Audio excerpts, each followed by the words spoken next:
ஆன்மீக தேடல் நிகழ்ச்சிக்கு உங்களை அன்புடன் வரவேற்கின்றேன். மீட்பரின் காவியம் பாகம் 232. வெற்றி ஆர்ப்பரிப்போடு இயேசு எருசலேமில் நுழைதல். பாகம் 2 நிகழ்ச்சி பற்றி பார்க்கலாம். மத்தேயு நற்செய்தி அதிகாரம் 21 இறை வார்த்தைகள் 7 முதல் 10 வரையும். மார்க்கு நற்செய்தி அதிகாரம் 11 இறை வார்த்தைகள் 7 முதல் 10 வரையும். லூக்கா நற்செய்தி அதிகாரம் 19 இறை வார்த்தைகள் 35 முதல் 44 வரையும். யோவான் நற்செய்தி அதிகாரம் 12 இறை வார்த்தைகள் 12 முதல் 19 வரை. நிகழ்ச்சிக்கு போகலாம். இயேசு சுட்டிக்காட்டிய இடம் சென்றதும் சற்று நேரம் மர நிழலில் அமர்ந்து விட்டு அதன் பின் எழுந்து தனியாக அருகில் இருந்த ஒரு சிறு மேட்டு நிலத்தின் உச்சியில் நின்று சுற்றிலும் பார்த்தார். எருசலேம் பட்டணத்தின் ஒவ்வொரு இடத்தையும் பார்த்து எந்த கேவுதலும் சத்தமும் இல்லாமல் அழத் தொடங்கினார். முதலில் செபதேயுவின் யாக்கோபுதான் இயேசு அழுவதை கண்டு மற்ற சீடர்களிடம் சொன்னார், நம்மில் யாரும் எந்த தவறும் செய்துவிடவில்லையே. மக்கள் கூட்டங்களும் நம்மை அவமானப்படுத்தவில்லை. அவர்களிடையே அவருக்கு விரோதமானவர்கள் யாரும் இல்லை என்று ஒருவருக்கொருவர் சொல்லிக் கொண்டார்கள். அவர் ஏன் அழுது கொண்டிருக்கிறார்?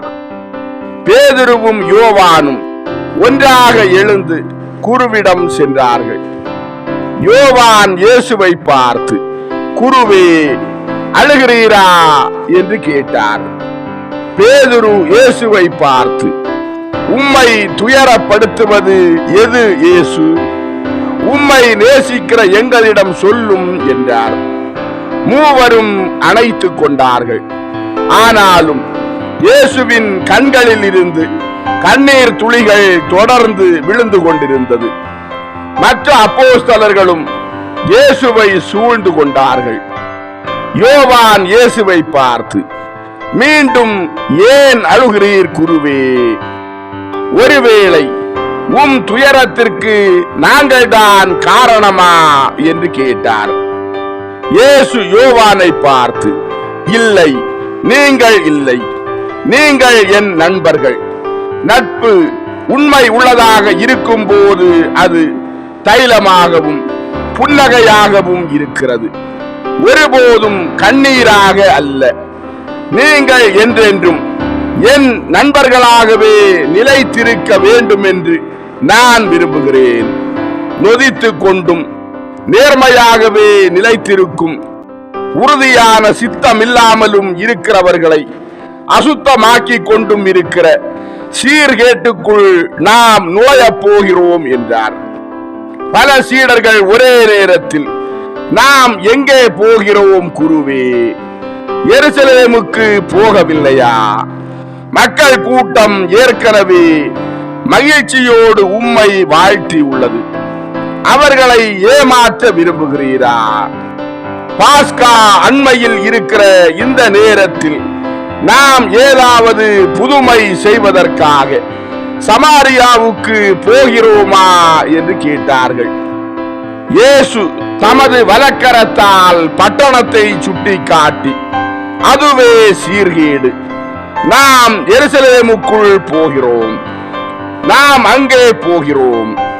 நான் எப்படி பரலோகத்தில் இருந்து வருகிற பரிசுத்த தனத்தை பட்டணத்திற்குள் எடுத்து சென்று அதை அர்ச்சிக்க விரும்புகிறேன் என்பதை மகா உன்னத கடவுள் மட்டுமே அறிவார். அது பரிசுத்த நகரமாகவே இருக்க வேண்டி இருப்பதால் நான் அதை மறு அர்ச்சிப்பு செய்யவே விரும்புவேன். ஆனாலும் அதற்காக எதையும் செய்ய முடியாதவனாக நான் இருப்பேன். அது கெட்டு போய் விட்டது. கெட்டு போனதாகவே அது நிலைத்திருக்கும். உயிருள்ள கோவிலில் இருந்து பாய்ந்து வரும் பரிசுத்த தனத்தின் நீரோடைகள், அதுவும் அடுத்து வரும் சில நாட்களில் அதை உயிரற்றதாக செய்யும் அளவுக்கு இன்னும் அதிகமாக பீரிட்டு பாய்ந்து வர இருக்கும் அந்த நீரோடைகள் அதை ரட்சிப்பதற்கு போதுமானதாய் இராது. சமாரியாவும் அஞ்ஞான உலகமும் பரிசுத்தரிடம் வரும். உண்மை கடவுளின் கோவில்கள் போலியான கோவில்களின் மீது கட்டி எழுப்பப்படும். புற ஜாதியாரின் இருதயங்கள் கிறிஸ்துவை ஆராதிக்கும். ஆனால் இந்த மக்களினம், இந்த பட்டணம் எப்போதும் அவருக்கு விரோதம் உள்ளதாகவே நிலைத்திருக்கும்.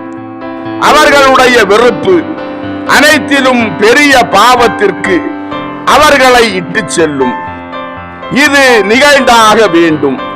ஆனாலும் அந்த குற்றத்தின் கருவிகளாக இருப்பவர்களுக்கு ஐயோ கேடு என்று சொல்லி யூதாசை பார்த்தார். யூதாஸ் இயேசுவை பார்த்து, அது நமக்கு ஒருபோதும் நிகழாது.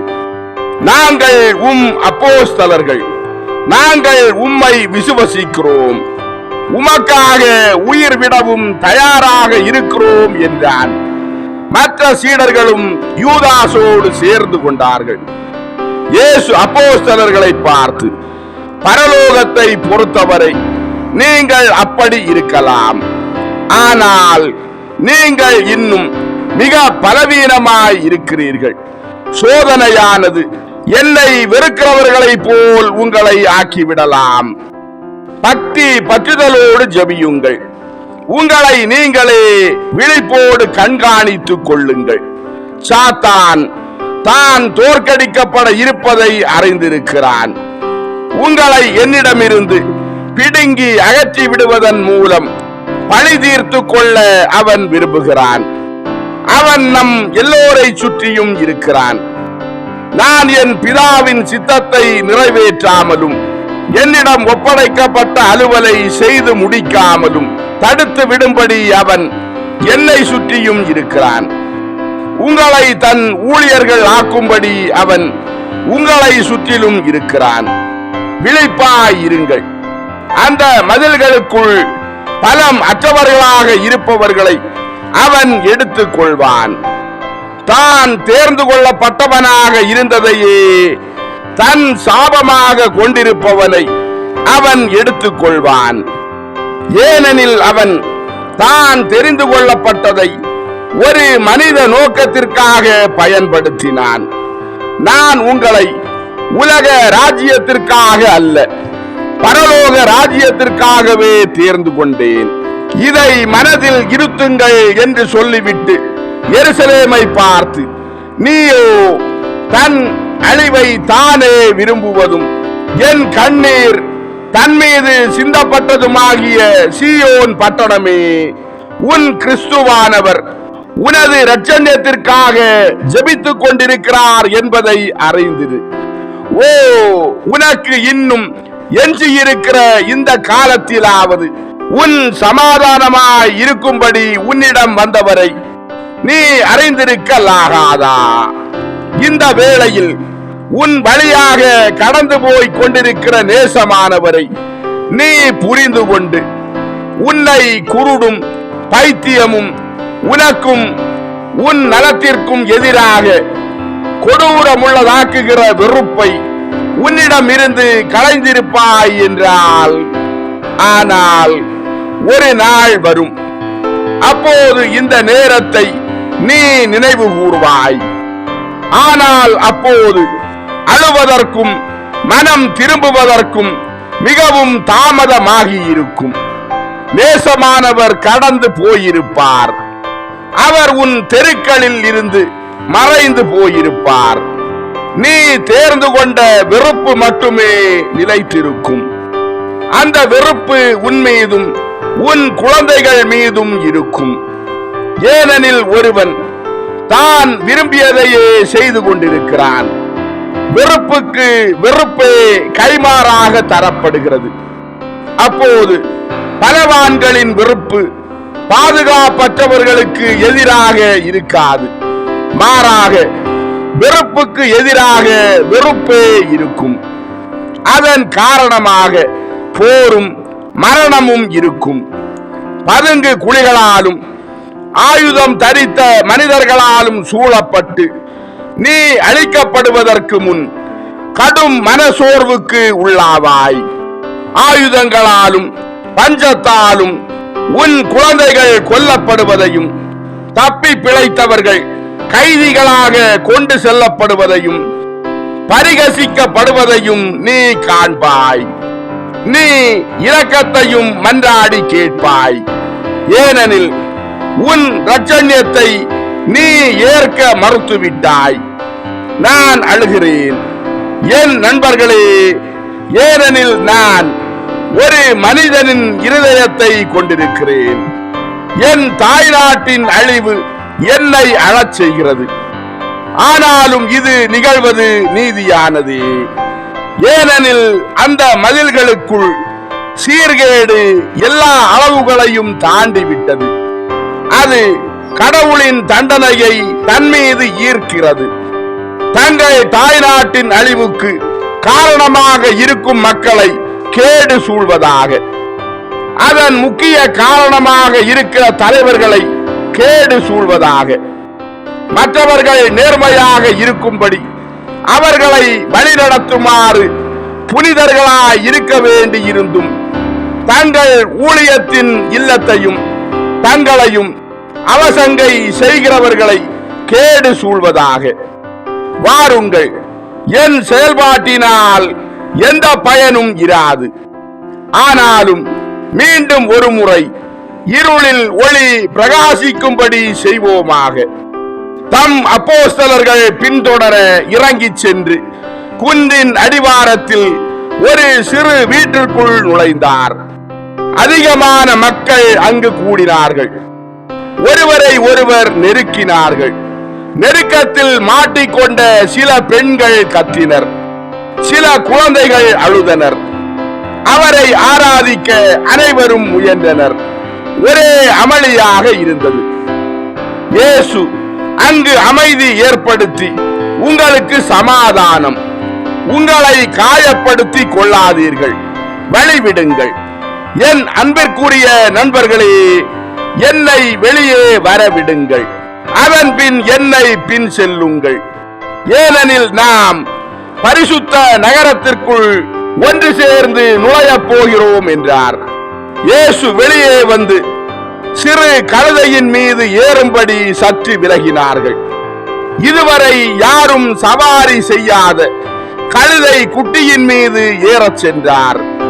சில பணக்கார திருப்பயணிகள் கூட்டத்தின் இடையில் இடித்து வழி ஏற்படுத்தி கொண்டு சென்று தங்கள் ஆடம்பரமான மேற்போர்வைகளை கழுதை குட்டியின் முதுகில் விரித்தார்கள்.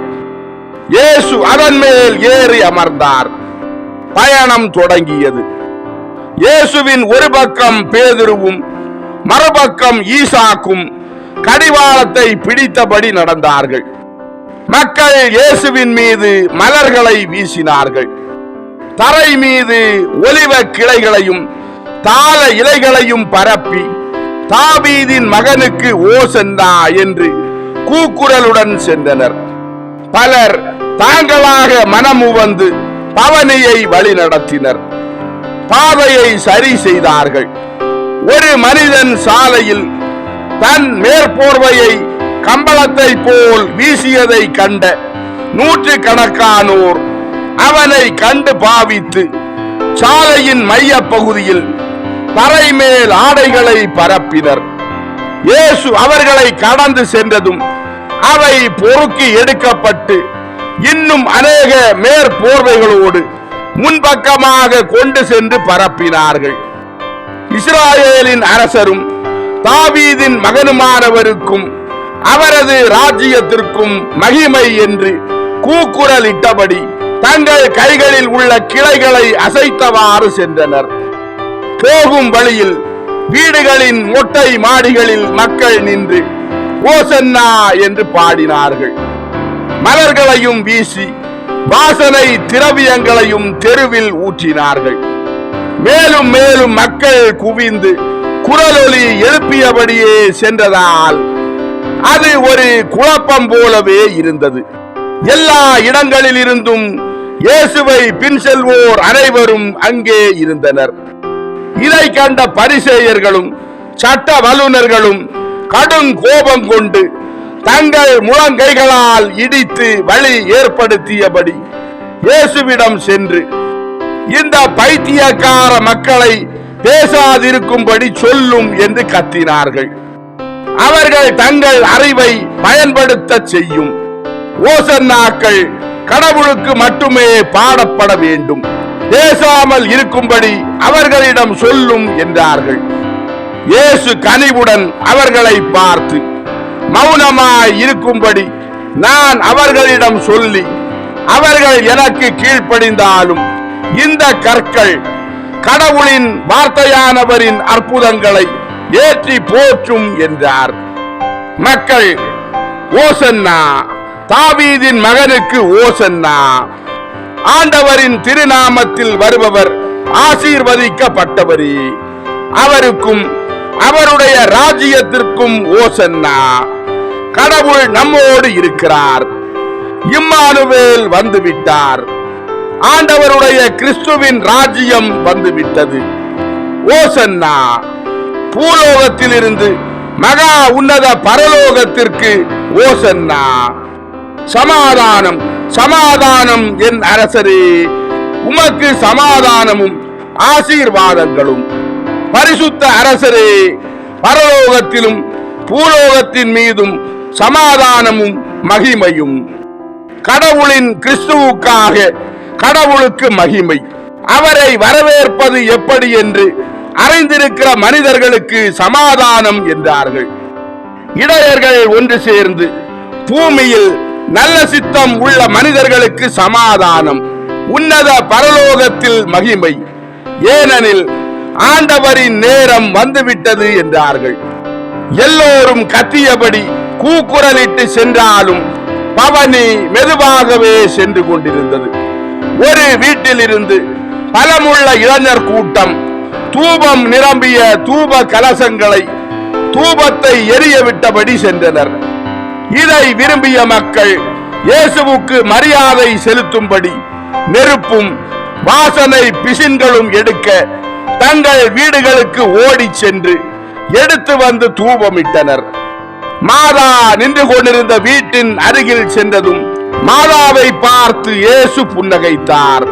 அன்பார்ந்தவர்களே, ஆன்மீக தேடல் மீட்பரின் காவியம் பாகம் 232 வெற்றி ஆர்ப்பரிப்போடு இயேசு எருசலேமில் நுழைதல் பாகம் 2 நிகழ்ச்சி இதோடு நிறைவடைந்தது.